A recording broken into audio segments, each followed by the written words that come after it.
Right now we're in La Jolla, California, amongst the multi-million-dollar mansions, and we're going to be heading down towards the beach to find the abandoned Bell Pavilion, otherwise known as the Mushroom House. So let's go.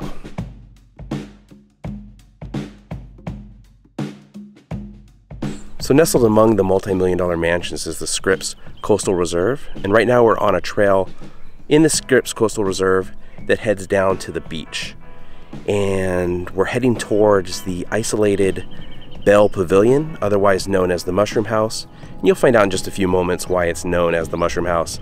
But spoiler, it's because it looks like a giant mushroom.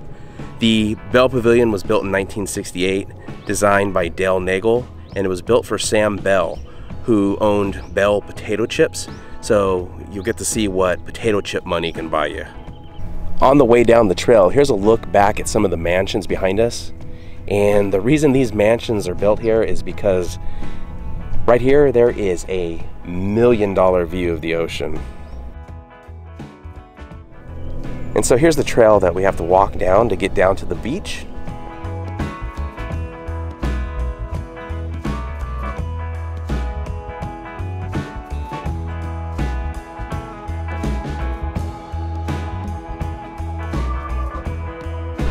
So far the trail down is paved, but extremely steep.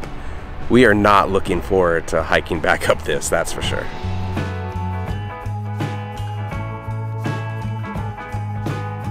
So we've made it down to the beach, and the Mushroom House is just down the beach, a little bit behind me. We can actually see it from here.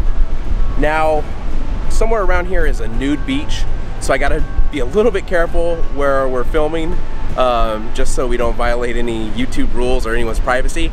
But we're gonna hike down the beach to the Mushroom House and we'll take a look at it.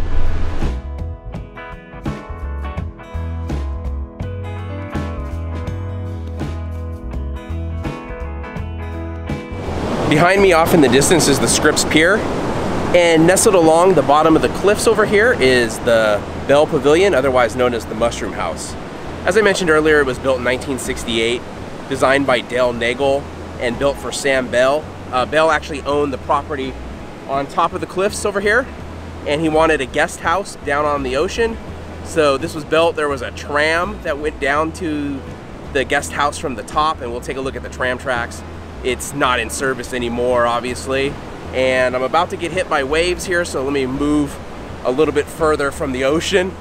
But yeah, let's walk over to the Mushroom House, take a closer look, and hopefully we'll get to fly the drone around and get a really good look at it. Right now we're down here at low tide, but you can kind of see where the water line is during high tide.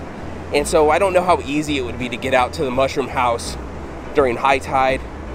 Definitely recommend, if you're gonna come out here yourself, come down here at low tide. Just so much easier to get out here. You can walk along the beach.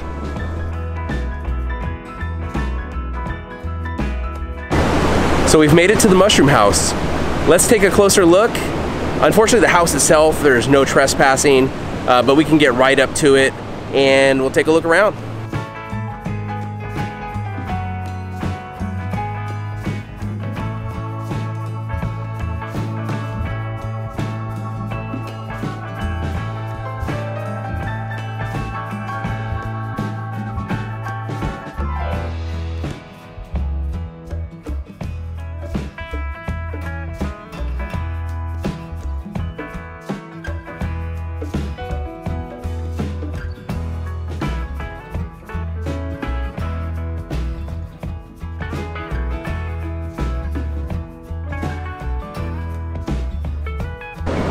So this is pretty crazy that it's even here. I mean, I guess it goes to show you that sometimes people with a lot of money spend that money on some pretty crazy things. This place is abandoned now. There's no way to get to it from up top except for hiking down to the beach and walking down. As you can see from the tracks, they are not in working condition now. It looks very unsafe to use those tracks. The tram hasn't been in operation for years, and this place has been abandoned for years. Nobody's been in it, or nobody's been living in it for years. But yes, pretty nuts that this is even here. Aside from mushroom houses and possible nude beaches, the beach here is also an amazing spot to watch the sunset.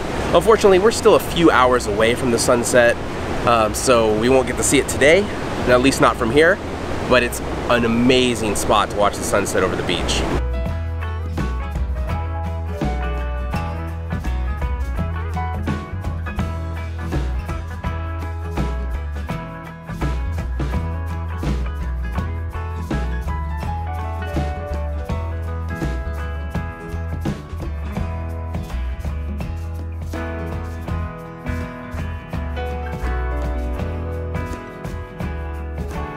So that's our look at La Jolla's Mushroom House, showing you what 1960s potato chip money could buy. Thank you so much for watching. If you enjoyed the video, please give it a thumbs up, consider subscribing, and we'll see you next week.